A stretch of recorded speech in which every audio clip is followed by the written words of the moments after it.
Okay, it's day 83. This is part two. And a while back, about 40 days ago, we talked about this compound in Maryland where potentially Russian operatives were brought in. And a lot of folks said, well, would Fusion GPS really do that? Would they not? Would the FBI really do that? Would they not? Look how far we've come. We now know that the two people that Andrew McCabe put in to the meeting at the Trump Tower with Donald Trump Jr. were Russian operatives. And now we need to know more about them. And we know the behavior of Fusion GPS since I wrote this, the 5,000 blank pages, also has been now extended to 112 hidden transactions, also the suppressed documents. They only want to produce their side of the story. Both sides of the story need to be told now. And so all the text messages are being suppressed between the DOJ and the FBI. So if you don't remember the story, here's Fusion GPS. Glenn Simpson's the CEO. And what we've had is this suppression or this release of one side of the story by Dianne Feinstein.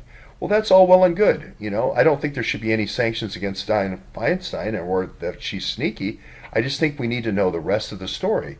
And when people find out about who Rinat Akhmetshin is, they're going to find out he's a Russian intel operative by his own admission.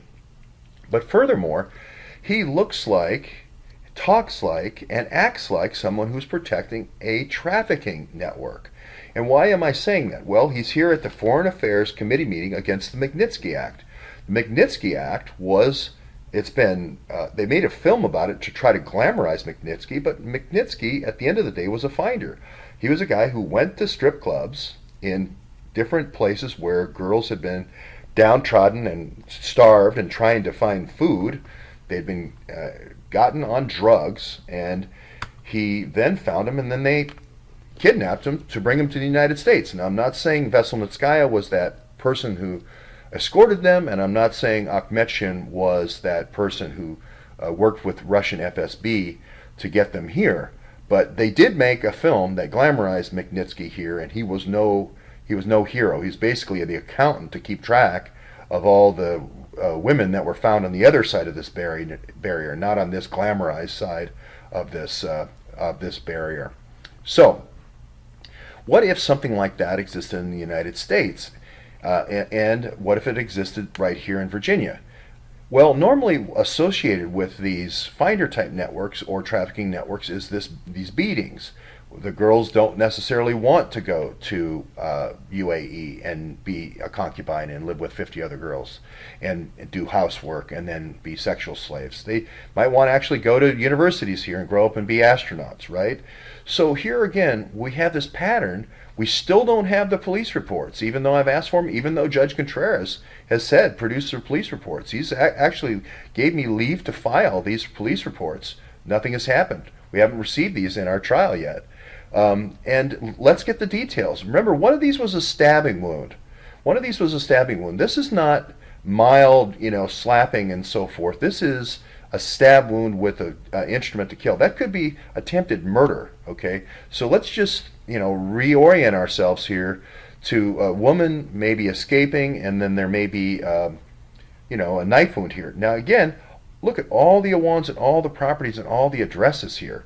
So again, this leads you to believe when there's this many people, Alpha Jola, and this many people involved in crime, it's starting to look more like a crime ring than any one particular person. So I'm trying to actually get sort of Imran off the hook here and saying it's more of a gang or a ring.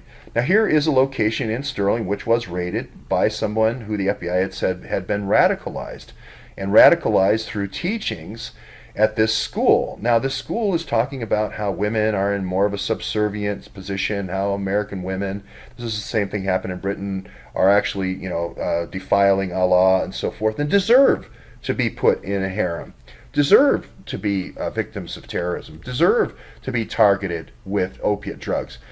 This isn't what I'm saying. This is what this Lahar guy says from PTAC.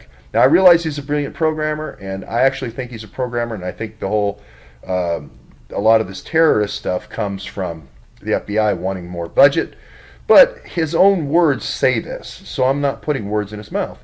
When I look at this school, there is the school there, It is kind of in the suburban neighborhood in Herndon, Virginia, so that was a real school. It wasn't made up. And this is Laher's property, and it kind of has that spooky kind of. I realize they put the kids' bikes there, but it's out in the middle of nowhere in Herndon, which is unusual. And it's a rather large property for such a young man to own in a very expensive part of Virginia. Okay, so these are things that are kind of leading you to believe. But then here's Imran with this kind of Dulles Green place very close to the airport and very close to that property I just showed. Now, you could have kind of a showcase here. Again, this is the Dumbo drop scenario. I'm not making this up.